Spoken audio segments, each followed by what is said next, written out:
Dans ce tutoriel, je vais faire du mieux que je peux pour rendre la chronologie de deux phénomènes biologiques accessibles, l'ovogénèse et la folliculogenèse. Chez les animaux, l'ovogénèse ou gamétogénèse femelle animale est un processus biologique qui aboutit à la formation d'un gamète femelle animal, encore appelé ovocyte, mature, apte à s'unir à un spermatozoïde ou gamète mâle pour donner une cellule œuf. L'ovogénèse est étroitement liée à la folliculogenèse, qui, elle, aboutit à la formation d'un follicule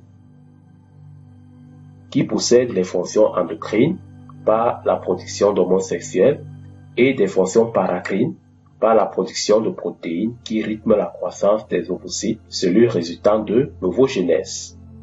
Chez la femme, par exemple, que je nomme Nina, l'ovogénèse et la folliculogenèse débutent quand elle n'est pas encore née. Lorsque Nina est un embryon âgé d'au moins 6 semaines environ, les cellules germinales ou gonocytes, cellules diploïdes présentes dans les ébauches des ovaires, qu'on appelle encore crête génitale, évoluent pour devenir des ovogonies jusqu'à la 8e semaine. Vers la 14e semaine, beaucoup de cellules germinales sont éliminées. Afin de faciliter la compréhension, je vais, d'un point de vue didactique, essayer d'illustrer tout en simplifiant les deux phénomènes. Entre la 9e et 22e semaine de développement de Nina, ces ovogonies se multiplient activement par mitose.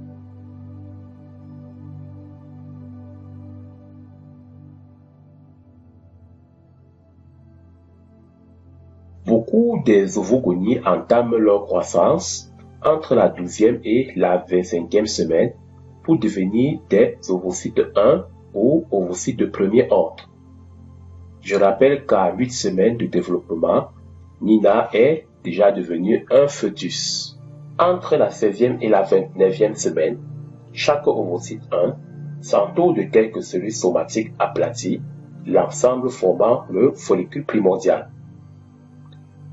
Je rappelle encore que vers la 14e semaine, beaucoup de cellules germinales ou gonocytes de Nina sont éliminées, ce qui limite le nombre de follicules primordiaux autour de 7 millions et ce stock est non renouvelable. Le stock de follicules primordiaux, ainsi constitué, va grandement diminuer tout au long de la vie à cause de la mort d'une grande partie des follicules par le phénomène d'atrésie folliculaire. Vers la 12e semaine, les ovocytes informés ont déjà débuté la méiose, mais la division est bloquée en prophase 1. Le nombre de follicules primordiaux, initialement estimé à 7 millions, va diminuer comme je l'ai déjà dit suite à l'atrésie folliculaire. À la naissance, Nina compte environ 700 000 à 1 million de follicules primordiaux, lesquels vont continuer de dégénérer pendant son enfance.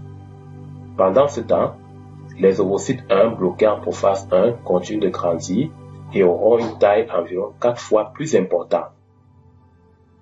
Je vais schématiser l'ovaire en groupe pour mieux expliquer la suite.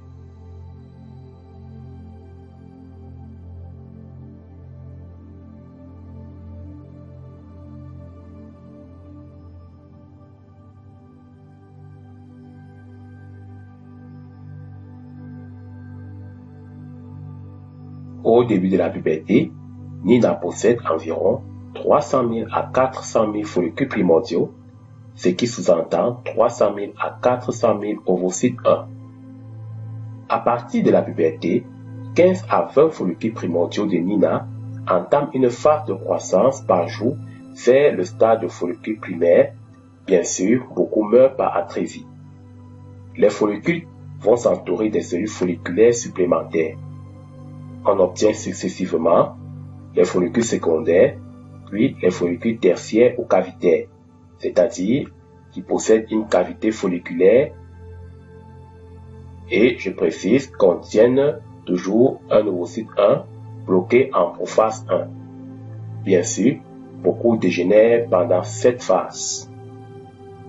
Je reviendrai bien sûr sur la structure des follicules dans un autre tuto. Plusieurs mois après, le fonctionnement des structures génitales de Nina devient cyclique. Chez Nina, comme chez toutes les autres femmes, le cycle ovarien dure en moyenne 28 jours. Pendant 12 à 13 jours, un groupe de follicules tertiaires sensibles aux hormones hypophysaires, à savoir FSH et LH, augmente de taille et se transforme progressivement. Mais à cause du phénomène d'atrésie, un seul finit par devenir le follicule mûr ou follicule de Graaff. Bien sûr plus gros que tous les autres follicules et contenant toujours l'ovocyte 1 bloqué en prophase 1 de méiose. La décharge de LH hypophysaire qui survient vers le 12e jour va permettre à l'ovocyte 1 de continuer la méiose, puisqu'il était bloqué en prophase 1 depuis que Nina était dans le ventre de sa mère. L'ovocyte 1 se divise pour donner un ovocyte 2 et un premier globule polaire. L'ovocyte 2 représente le gamète femelle. Le follicule mûr fait saillie à la surface de l'ovaire et l'ovocyte 2 est libéré avec quelques cellules folliculaires dans la trompe utérine. C'est l'ovulation. Nina va alors produire un gamète par mois jusqu'à ce qu'elle soit ménopausée. L'ovulation survient environ 35 heures après la décharge au pic de LH.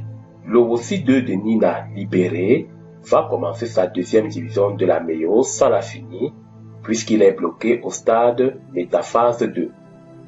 S'il y a fécondation, il achèvera cette deuxième division pour devenir un ovocyte avec un deuxième globule polaire.